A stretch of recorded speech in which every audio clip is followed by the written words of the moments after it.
Can we go to that restaurant for Walter's birthday celebration? My husband, Bob, proposed as our son Walter's first birthday was approaching. Sounds good. After all, it's going to become the most important day for us. As a married couple, we have a favorite restaurant. It's a popular Western cuisine place in our town, known for its brick exterior and warm interior lighting. It's a little pricey, so we can't frequent it, but we've been occasionally visiting since before our marriage.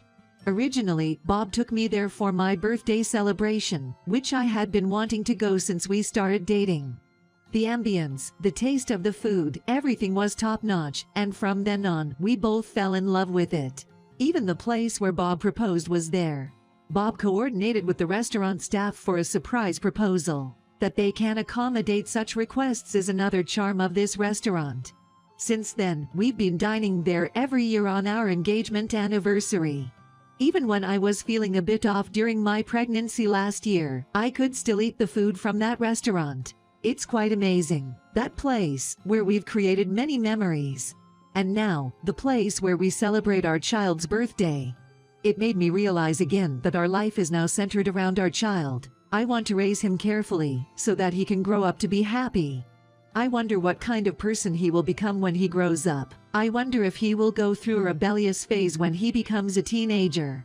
Will he ever say, "Shut up, old lady"?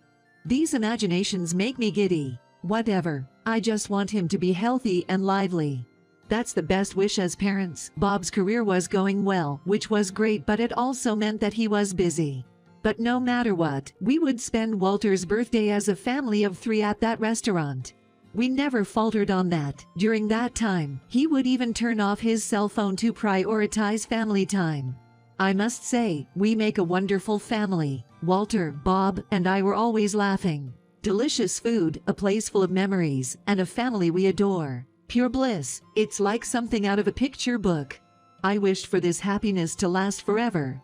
I always thought that, by the time we collected 8 commemorative photos from the restaurant. But then, my little dream was shattered. Was it because I thought of it as picture-perfect happiness? Something drawn can easily be torn apart. Walter started having consecutive sick days, so we got him checked at the hospital. Unexpectedly, they found a serious illness. Even so, he is just an 8-year-old kid. I bet he'll get better in no time. I wanted to think that way. I knew it was a major illness, but I believed it would be okay. There's no way Walter could have such an illness. I thought that further tests would reveal a mistake and the doctor would say it was a mistake. I was even prepared to respond with, "That's okay, as long as he gets better." But I never got to use that response. Walter began to be in and out of the hospital. We went through a roller coaster of emotions. When it was time to be discharged from the hospital, I would always return home believing, this time, everything will surely be okay. Again and again, each and every time, I believed, it's all right, he'll be healed soon. Maybe a cure is just around the corner. I had faith in this and prayed for it. Treatments were expensive, so I worked during the day and visited the hospital in the evenings. Those were hard days, but being busy left me no time to dwell on unnecessary worries.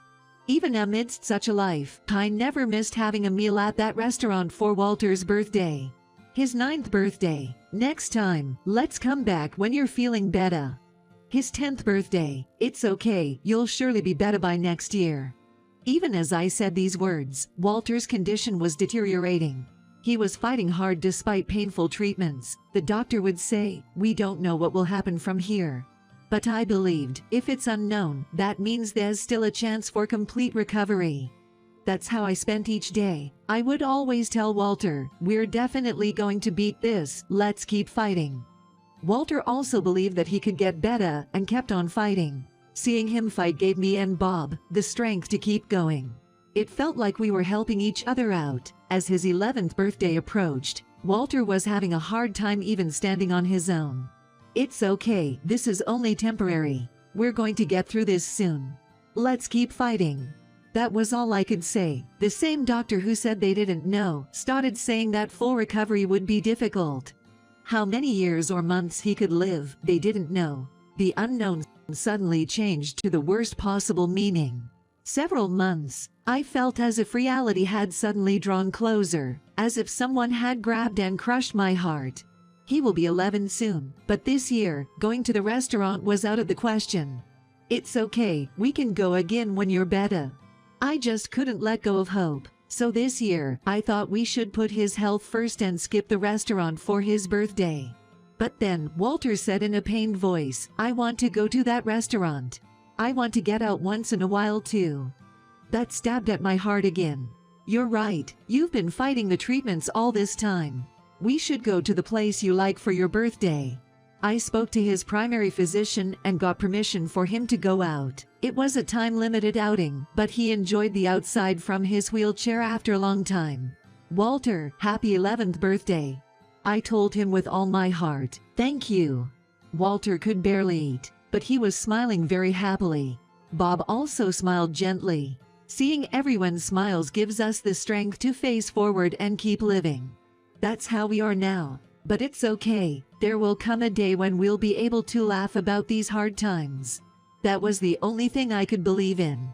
But when I got home, there was no conversation between Bob and I. I feared that if I opened my mouth, my anxieties would spill out, so I couldn't talk. I'm sure Bob felt the same way. We're just doing what needed to be done. But there was this one time, when Bob was in the shower. As I was passing by the bathroom carrying laundry, I heard Bob crying. I almost started crying too, but I told myself, don't cry. If you cry, you lose hope. Trying to encourage myself. At the same time, I could see Bob's anxiety, and it made me worried. But Bob never shared his fears with me. I guess he knew it would break me. That's how on the edge we were. We were desperate every day, working tirelessly, and then going to the hospital to see our son, Walter, who was weakening day by day. Mom, you don't have to push yourself to come every day. Walter had started to say such heartbreaking things. And then, one time when Bob and I were in the hospital room, Walter's condition suddenly worsened, and then... No, he's not breathing. Time seemed to stop. I had no idea what to do next. Things just moved on mechanically. Before I knew it, everything was over, and I was sitting dazed at home. It all feels like a dream. No, maybe it is a dream. I need to go visit Walter soon. He's waiting. With this thought in mind, as I was about to get up, Bob stopped me. Why are you stopping me? Walter's waiting. What are you talking about? Walter isn't at the hospital anymore. Stop it. I'm going to Walter. Walter, no. And then, I cried, not because I accepted it, but until my tears ran dry. Even after that, I couldn't recover. Whether I was at home or at work, everything I saw or heard reminded me of Walter. But even with those memories, Walter was no longer there. This is too hard, too painful. Seeing Bob reminded me of Walter again. And as the days went by, I began to feel like I couldn't live in this house with my husband anymore. It was just too hard. It wasn't Bob's fault, but just seeing him brought up nothing but painful feelings. I wanted to run away. I couldn't bear it anymore.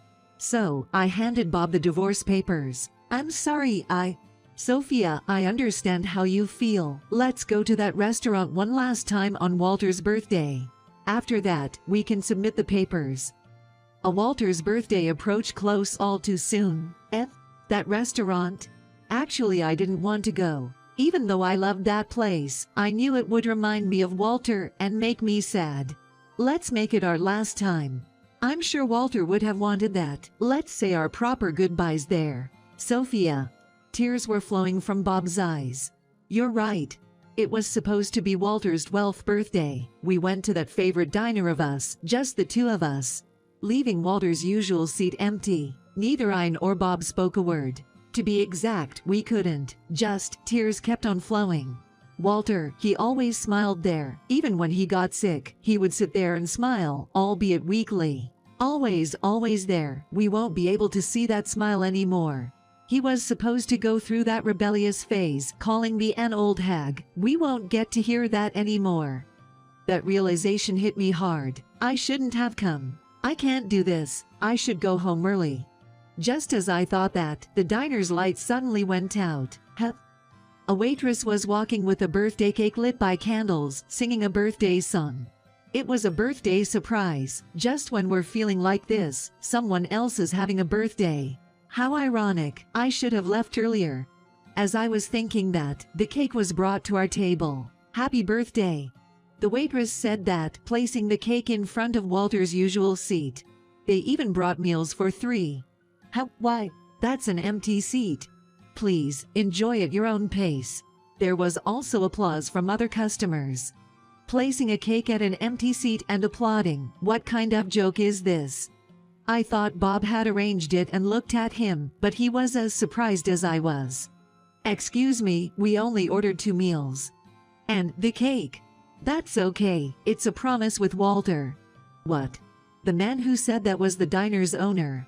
He explained the situation.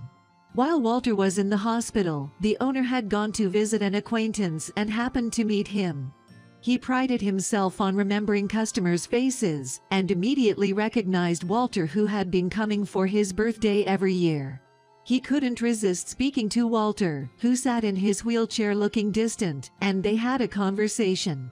Walter confessed that he knew about his serious illness, that he might not be cured, but he didn't want his parents to know. He wanted his parents to live happily, even if he wasn't there. It seemed easier to talk to a stranger. So he told him about his real feelings, something he couldn't say to his parents or friends. After that, the owner visited him a few times. At Walter's request, he didn't meet the parents, just came at a specified time to chat. Oh, so that's why he was always asking, when will you come? I thought he was just lonely. I'm glad he had someone to talk to. A slightly different feeling arose within me. The owner continued his story. They had made a promise. Walter said that his parents might stop going to the diner if he wasn't there anymore. But if they did come, and if it happened to be his birthday, he wanted them to celebrate as usual. He might not be able to ask this as he couldn't even pay, but if he were not there, both his parents would surely be down. He didn't like that but didn't know what to do. He couldn't discuss with his parents, who were unaware that his illness might not be cured, about what would happen after he was gone. If he brought up the subject, he was worried that they might suspect something and feel even more saddened. So he continued to pretend to look towards the future. But he was also concerned about what would happen after he was not there.